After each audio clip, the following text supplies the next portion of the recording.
So good morning everyone, it's a privilege for me to be here. Thanks for coming along and sparing some of your time. I'd like to say thanks to Tom Moon from Terrapin who has trusted me with this. There's never been a more human element to a talk at a solar show in the UK like this before, so I feel honoured to have been entrusted with this session. So we're here today to talk about this theme, recharge your mind. I am Steve Williams. Now normally at this point I would introduce myself as being the Managing Director of Clean Solar Solutions. However, today I'd just like to introduce myself as a guy who found a way to recharge his mind. So what is the mind? Well, the mind is closely connected with the brain. It's the seat of human consciousness. It is how you know that you are you. It's the seat of motivation. It helps you think about things, it helps you do things. It's that motivating force behind all we say and do. It controls our thoughts, our feelings, our behaviours. It helps us experience and interact with the world. That is all in the mind. And interestingly, we could illustrate the mind as being a battery behind the driving force that is our brain. The mind gets tired, and like a battery, it must also be recharged. So who am I? What's my story? Well, this picture that you see on the right hand of this slide is when I first came to my Solar and Storage Awards night in 2014. This was the first awards night that I attended. I look a bit different, so we may ask, well, what on earth happened to this guy? Well, I'm a council estate kid, born into a poor family. We were poor. I remember eating Weetabix with water on at times because there was no money for milk. One time there wasn't even any sugar in the cupboard. So the only thing I could find was my mum's sweeteners. So I went click, click, click, click, click, click and covered all of my watery Weetabix with sweeteners. And when I tucked my spoon in to take a bite, well, that taste nearly turned my mouth inside out. I was born into a high control religious cult. They controlled what you could and couldn't eat, how you dressed, how you had your hair, whether you had a beard or not, what medical treatment you could accept and not accept, who you could marry, and how even you could and couldn't have sex with your partner. I was taught that I was in the only true religion, and if I broke their rules, then God would kill me at Armageddon, along with all of you lot. But if I did as they said, I would live forever. Live forever not in heaven, but live forever right here in this body here on earth. And that was the kind of indoctrination that I had literally from the womb. I was played tapes of Bible stories while still inside my mother. It was all I heard from birth onwards. I believed it all, I was raised in it all, and I obeyed all of the rules because I knew no better. My mind was being influenced negatively all my life religiously, and I never even knew. Everyone I ever met told me that 2 + 2 = 5. That sounds stupid, right? But I literally knew no better. My mum broke the rules of the cult when I was 9 and she was kicked out for smoking. Her and my dad split up, and I eventually totally committed to the cult age 16. And from the age of 16 through to 34, I spoke to my mum literally in passing just 7 or 8 times in 18 years. That was the rule. She'd been kicked out. So as a result, she lost everything. She lost her family. I had to cut her off when I fully committed into the cult. My 2 children are still being raised in the cult, and if they commit to it as they grow older, well, I won't be able to speak to them either for the rest of their lives or until they leave the cult. So being in the cult is a little bit like being in an abusive relationship. In an abusive relationship, you either obey the rules or you get shouted at.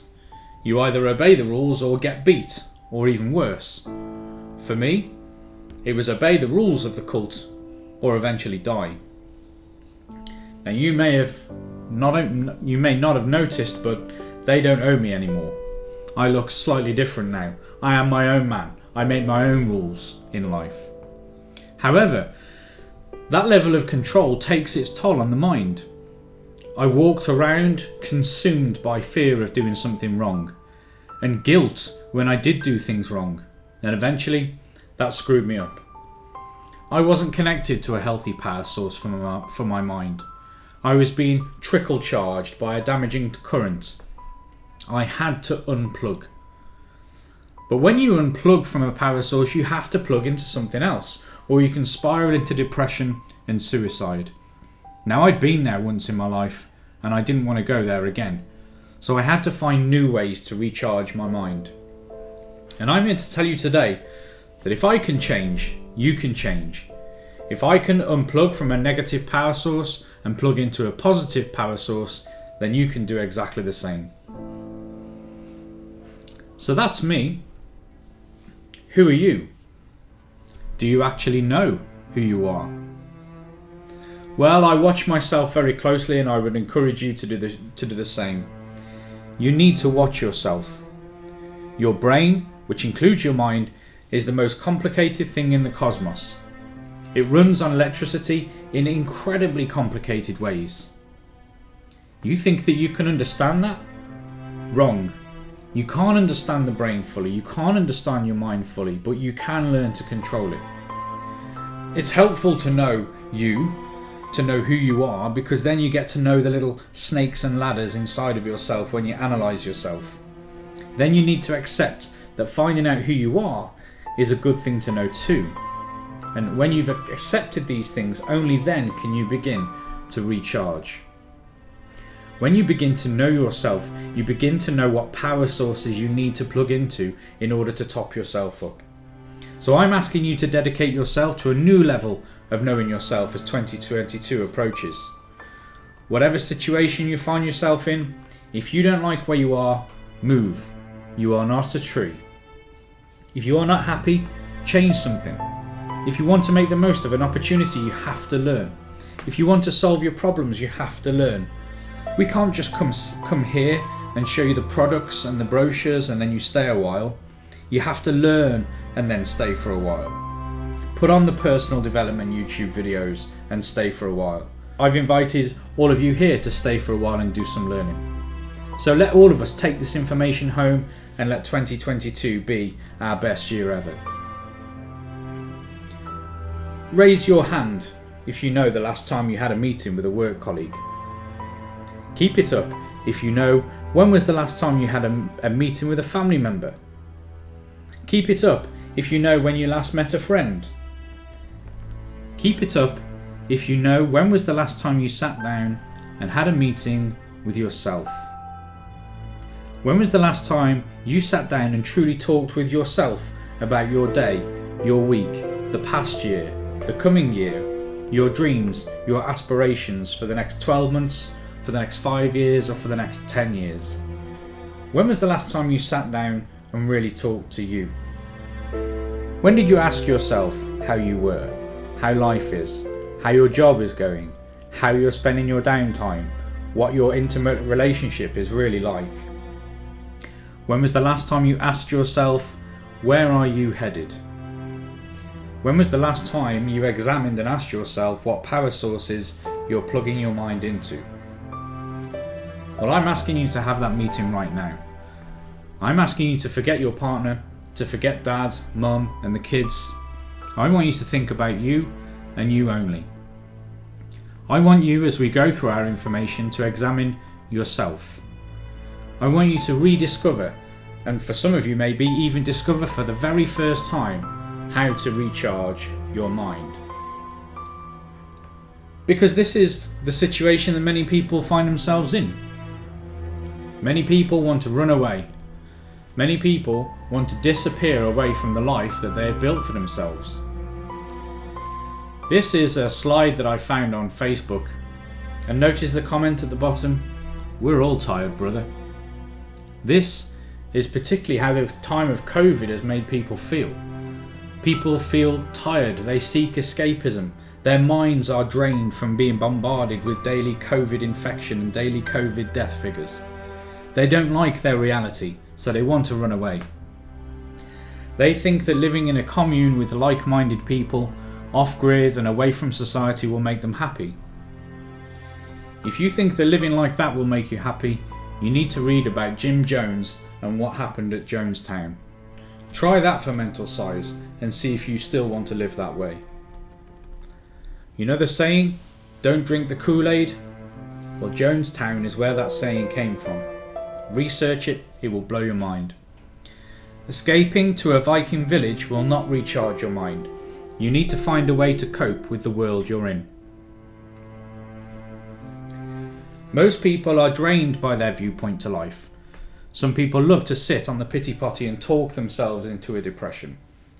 Not all, but some people revel in telling people how ill they are, how expensive things are, how awful their life is, how the world is on the edge of an apocalyptic destruction forever. Even for them, massive change is possible if they plug into different mental power sources. People do not help themselves and they drain their own mind. How do they do this? Well, they do it by filling themselves with this substance. This is the chemical symbol for cortisol. Now, cortisol can be found in many different ways and in many different places.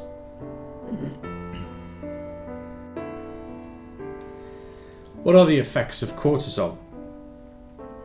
Well, these are physical effects, but they apply just as equally well to the mind. Cortisol decreases bone density and muscle tissue.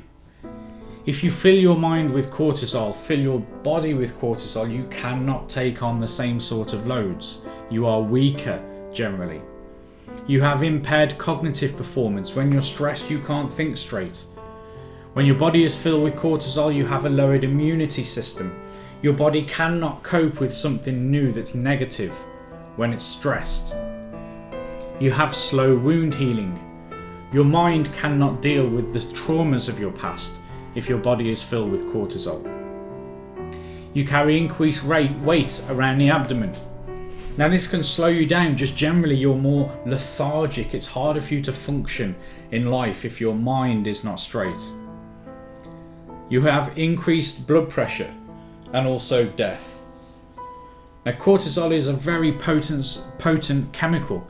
It's proven that it can bring on all of these things, and for our mind it can be equally as troublesome and equally as deadly. So we have to make sure that we're lowering the cortisol in the body as much as possible. Cortisol has been called the stress hormone. So how do we get cortisol? Well, these are actual sources of how we get this hormone running around in our body. Negative people. If we surround ourselves with negative people all the time, it will increase our stress levels.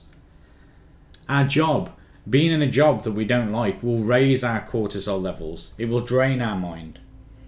Our choice of recreation or entertainment even, that can bring on stress, as we'll discuss in a moment or two. Lack of money. Nothing will make you more stressed than having no money. Figuring out how you're going to pay the bills, figuring out how you're going to pay the rent and the mortgage, it's just a rough place to be. Media. We take note of everything that we read in the media and we fill our minds with the negativity, and in particular at the moment we're full of COVID and apocalyptic climate change. If the disease isn't going to get us, the heat and the flooding will. If you're always listening to this kind of news, that will take its toll on your mind. You will feel drained. You will begin to ask yourself, what's the point of my life if we're all going to die from a flood or overheating? Guilt and fear. Well, these are two other highly stressful sort of scenarios to be feeling inside ourselves that will release cortisol throughout our body. And also a bad diet. We have to make sure that we're feeding ourselves correctly. So, how do we make ourselves happy? Well, have a tipple. We see this everywhere at the moment. We see this in programs that we watch. We see it in films that we watch. We hear it in the music that we may listen to. People say, you had a bad day, feeling stressed, have a drink. Come and have a glass of wine with me. Let's go for a beer. That's all we hear. Alcohol is highly, highly addictive. If you have a natural propensity toward alcohol abuse, you'd better find something pretty damn special in your life to take you off in an opposite direction. Because alcohol is very, very good. It's very, very appealing. It's very, very good at what it does. So if you're to beat the trap of alcohol, you need to find something of even greater value that's going to drag you away from that bottle. It can be done. It can be done. And it's still, incidentally, exciting to go out with friends without drinking. But the drink is a massive part of what people view their Friday and Saturday night to be all about. How about this one? Social media. Get some likes. That's going to make you feel happy. Well, it does. It does make you feel happy. Jump on social media, post a filtered photo with dog ears and cute written all over your face. Actually looks nothing like you girls. But they see those likes come flooding in, makes them feel better. Or they do something opposite. Put a post, feel so ugly today. And all of these comments come flooding in. No babes, you look beautiful. All of that is designed to make people feel a false happiness, a false better about themselves. How to make yourself happy? Have a flutter. Gambling carries massive excitement. To see that wheel spin around at the roulette table, wondering where that ball is going to drop. To flip over your cards to see if you've been dealt blackjack. To see the lights and hear the whistles and the beeps of a fruit machine.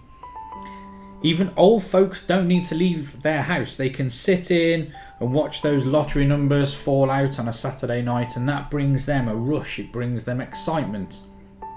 But to an excess, it can be a devastating thing, gambling. Online gambling is a massive, massive boom industry over the last 3 to 5 years. But it's hit people in their pocket. It's sent more and more people to drink and to drugs and to suicide than many other occupations. Online gambling is a big problem. And if none of those things work, well, hell, let's sniff some cocaine. Now, cocaine is a really, really interesting substance.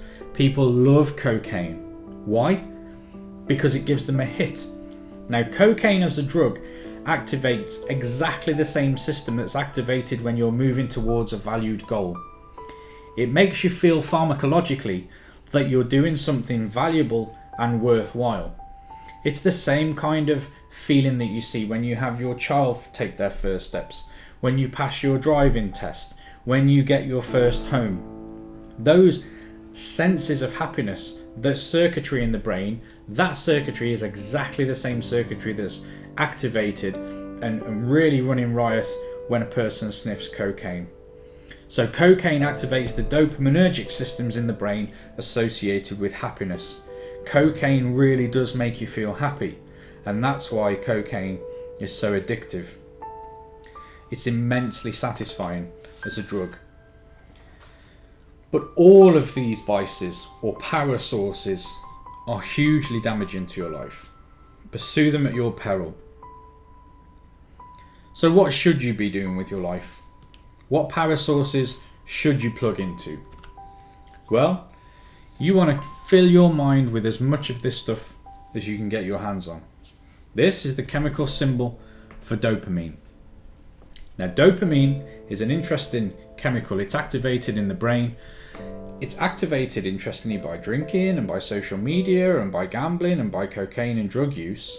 But all of those are false because it's fleeting and it has a detrimental side effect, which is often worse than the hit of the dopamine initially. So dopamine is the happiness drug, it's the happiness chemical.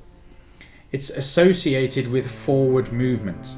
When we feel or see ourselves moving towards a defined or even an undefined goal, we feel the sensation that is happiness. So goal setting is an excellent way to recharge your mind. Write down specific weekly, monthly, annual, 5-yearly and 10-yearly goals. The bigger the goal, the greater the sense of happiness we feel when we achieve it. Forward movement is happiness by definition. How do we get dopamine? Well, it's the feel-good neurotransmitter. When we have it, we feel increased physical energy. Our mind will be much more active when we have a good amount of dopamine in our brain.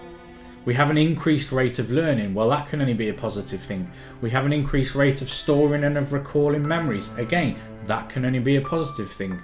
We have improved motor system function. It balances our appetite, aids digestion, regulates our mood and regulates sleep.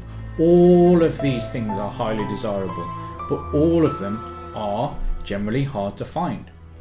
So having dopamine in our system, as much as we can get with a fulfilling source, is very, very good for us as a person overall, physically and mentally. So it comes from the right kind of source. Now, as we mentioned, all of these vices, the gambling and the drinking, negative. How can we get it? Well, it comes from reward seeking, forward movement, goal setting and achievement. It's ideal for learning, planning and productivity. It's associated with pleasure. That's why we like sex so much. We like sex because when we have sex, we get this rush of dopamine. Dopamine helps us decide if a goal is worth seeking or not. It increases alertness, it increases focus, it increases motivation. It does actually increase happiness. So this is why an interesting little discussion about happiness is that people say, I want to be happy. You can't ever be happy. You can feel happy, you can experience happiness, but it's only fleeting. It's only when you get the release of dopamine in the brain.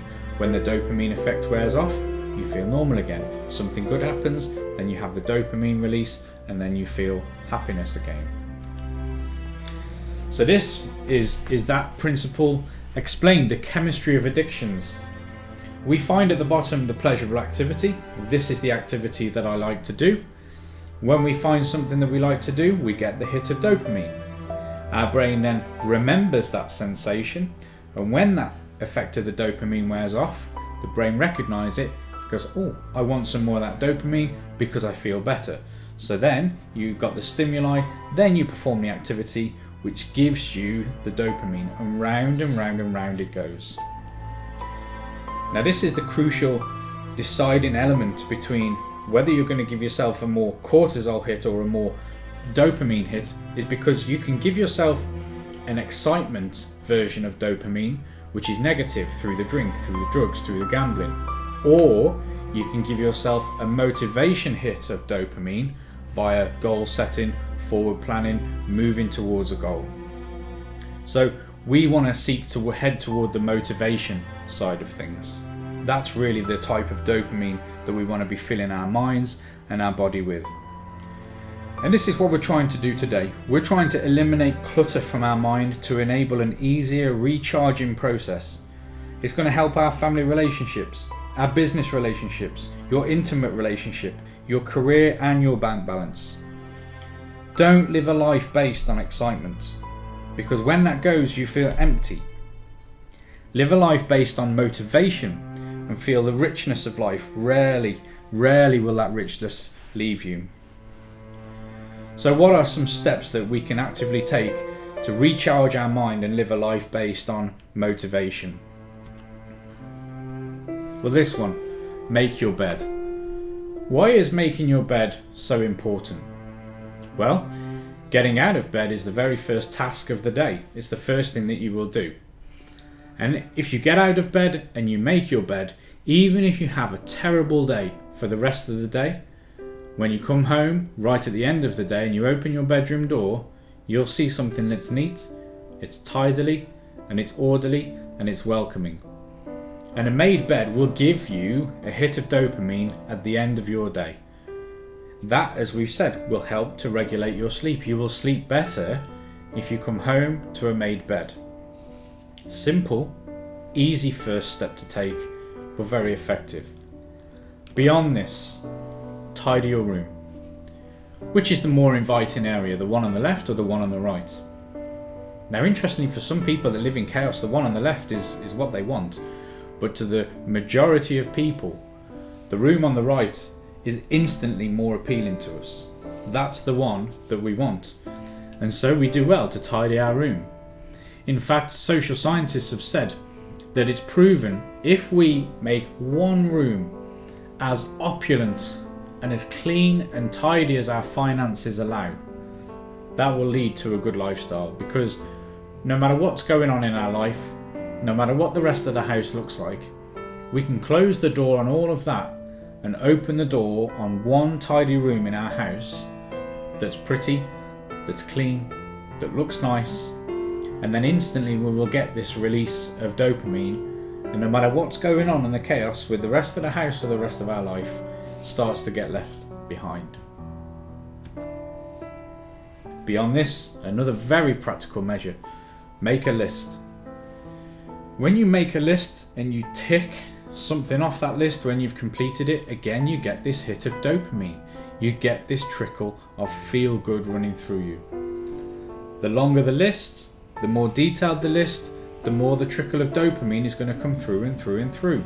The bigger the goal, the more difficult it is to tick off some of those things on the list. When you eventually make it, the bigger and greater the hit of dopamine, all based on positive forward movement. And learn how to sail. Why is sailing important? Well, the winds of change are blowing on us. They are blowing across the world globally. COVID has tipped our planet upside down. The winds of change blow on everybody. The winds of social change, the winds of economic change, business change, the winds of family change, the winds of intimate relationship change.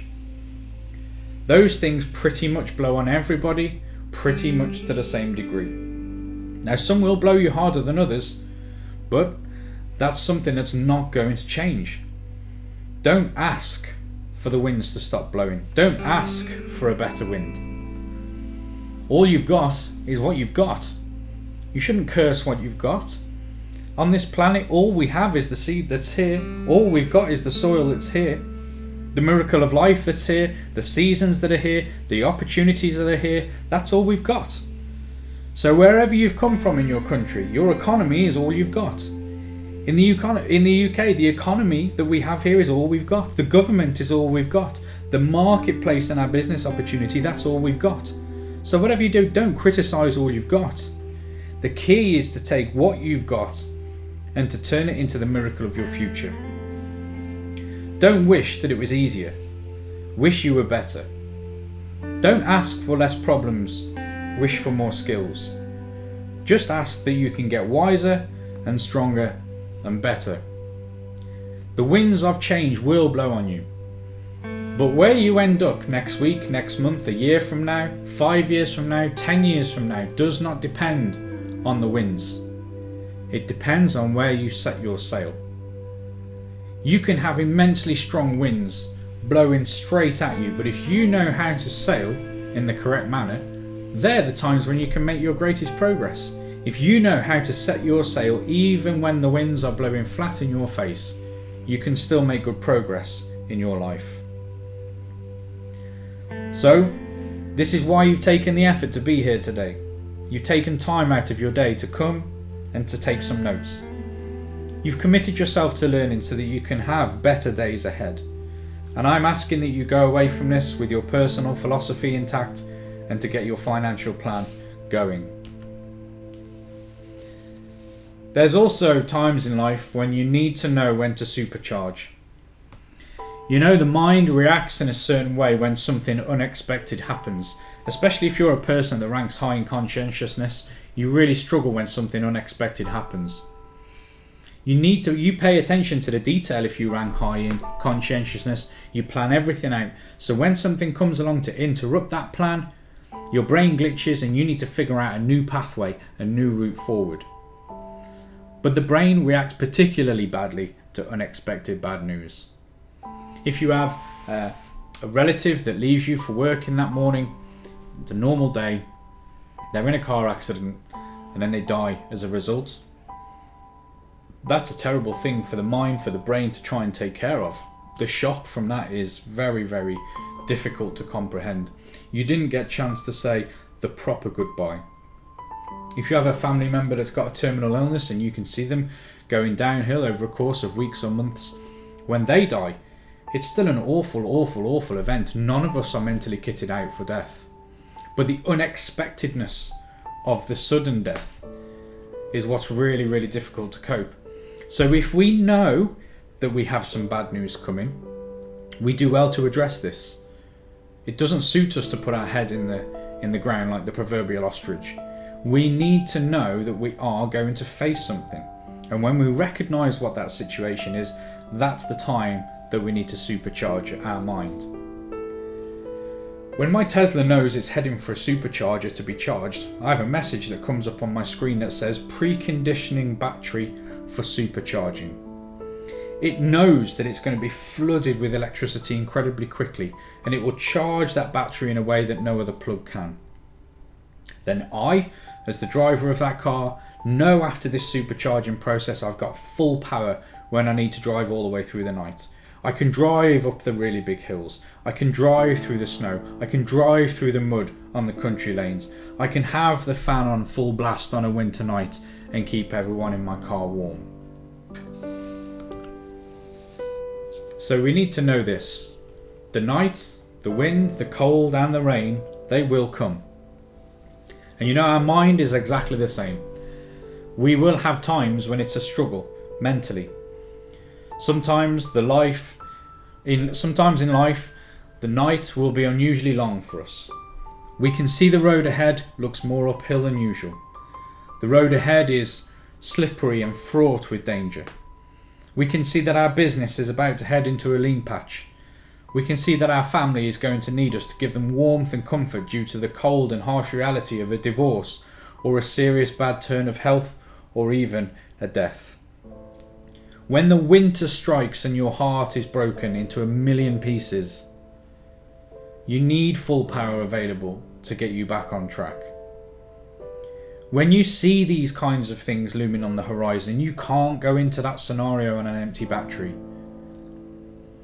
Batteries discharge quicker in the cold than they do in the warm. If you go into a situation on an empty battery, into the cold, into the wind, into the rain, you're not going to last long at all. But when the time comes that you need full power from yourself, that you need to demand from yourself the very best, when you need to have your personal pedal to the metal, when you need to be as warm as you can for all those around, setting the lead as much as you can for all those around, driving as straight a path as you can and remaining as stable as you can for you, your family, your friends and your staff, you will be able to do this if you know when to supercharge. Because just as the night comes, so does the sunrise. Every winter is followed by spring. As far as we know, for the last 6,000 years of mankind's recorded history, every winter has been followed by spring. Every night, for the last 6,000 years of mankind's recorded history, has been followed by day. We need to focus on the sunrise. We will not be in the night forever. We will not be in the winter forever. We will not be in the rain forever. When you bring yourself, your spouse, your partner, your family or your staff out of the long night and the rain stops and the storm clouds clear and you see the sun on the horizon that signals a new day, warmth and light, that springtime is approaching and opportunity looms, you'll recognise it. Your friends, family and staff will all thank you, and you inside will fall to your knees and thank yourself that you made it your habit to look after you, that you made your bed, that you tidied your room, that you made your lists, that you learned how to sail, that you disconnected from the negative people, the negative influences in your life, the negative forms of recreation, and that you plugged yourself into the best sources of power. You'll thank yourself that you took time out of your schedule to have a meeting with yourself, to really learn about yourself, to find out who you are and what you're capable of doing, and that you took time to learn how to recharge your mind. This is my sincere hope for all of you here today, and I wish that you all will step out of here into the sun with your minds renewed, fully charged for whatever comes your way in 2022 and for the rest of your lives.